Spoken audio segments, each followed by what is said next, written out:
Alright, so the ZF6 that we put into the SuperDually behind me, when I got it, either it was already cracked on the tail housing where the transmission mount goes, or we cracked it when we were picking up and moving it. I'm not really sure. So I had to get a new tail housing. The only reason we found that is I wanted to get it resealed before we put it in the truck, because there's nothing worse than putting something in there you think it's supposed to be good, and then you have a leak or something like that. So we did that. It's a ZF6, it's a 6-speed manual, or a 5-speed manual with an overdrive and a low. So that's nice if you hook up to the gooseneck with a big trailer or something like that. Before we put the transmission, obviously we had to put the clutch in, we had to put the flywheel on, we had to get the torque settings right on all those. Of course, we used a little bit of Loctite, got everything torqued down, put the clutch in. That was a little bit of a task. We had to use basically some welding clamps, some C-clamps to get the springs compressed enough on the clutch to get the bolts to start.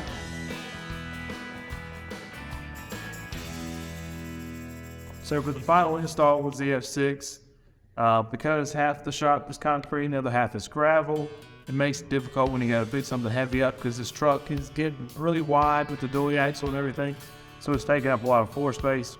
What we had to do is we put the transmission in the center and then picked it up with the transmission hoist and got it where we wanted to, and that way we were able to lower it down. I didn't want to use the front end loader this time because I think that's how I cracked the tail housing.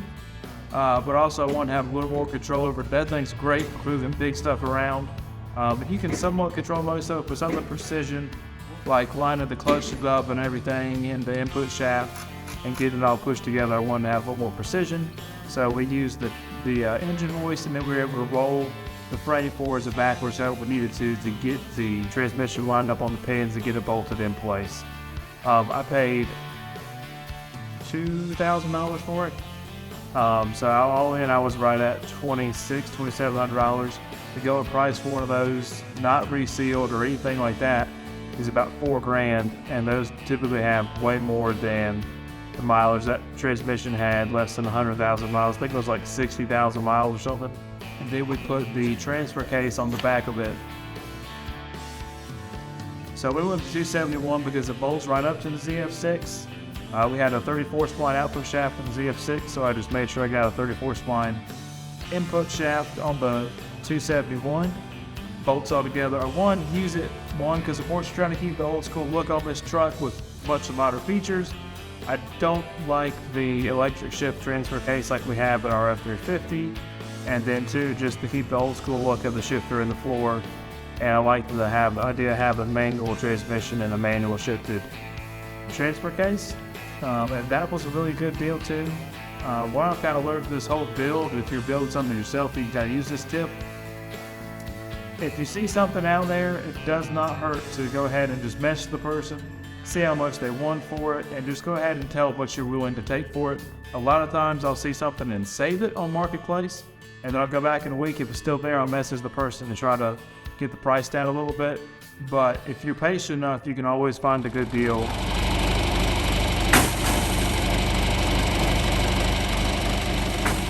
So the dually axle, there's a pretty good story behind that.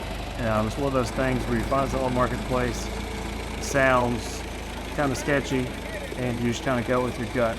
So I messaged the guy one week. He said, "Yeah, I got it, but you'll have to pull it out." Well, it's really hard to pull any rear end without a bunch of tools and like a jack and everything where you can actually roll it around. Rear end had a pretty good amount of miles on it. It was out of a 6.0 F-350, so if you know anything about a 6.0, they break, they blow up a lot, they blow head gaskets and stuff. That's what happened to this one. So he pushed it down the hill in his yard into the woods and left it there for about 10 years, and then he decided to sell it. He was partnering out and everything. So I messaged him back again. He said, "You have to pull it." About a week later, I was like, "Okay, this is the best deal I'm gonna get."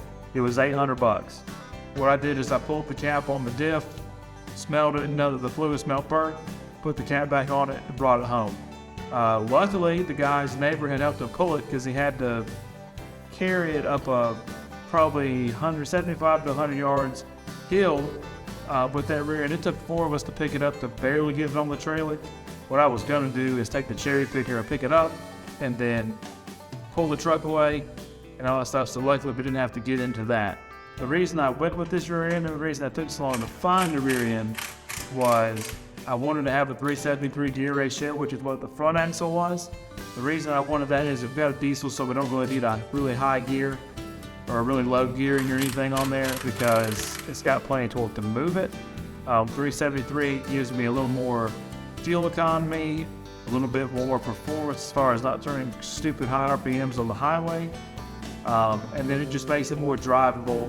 As far as putting it in, we just put the frame on jack stands, undropped the old axle, pulled it out. We kept the leaf springs. There's X springs and K springs. X springs are a lot heavier duty springs. They'll ride a lot harsher. The K springs don't ride as rough. That's what's in this truck.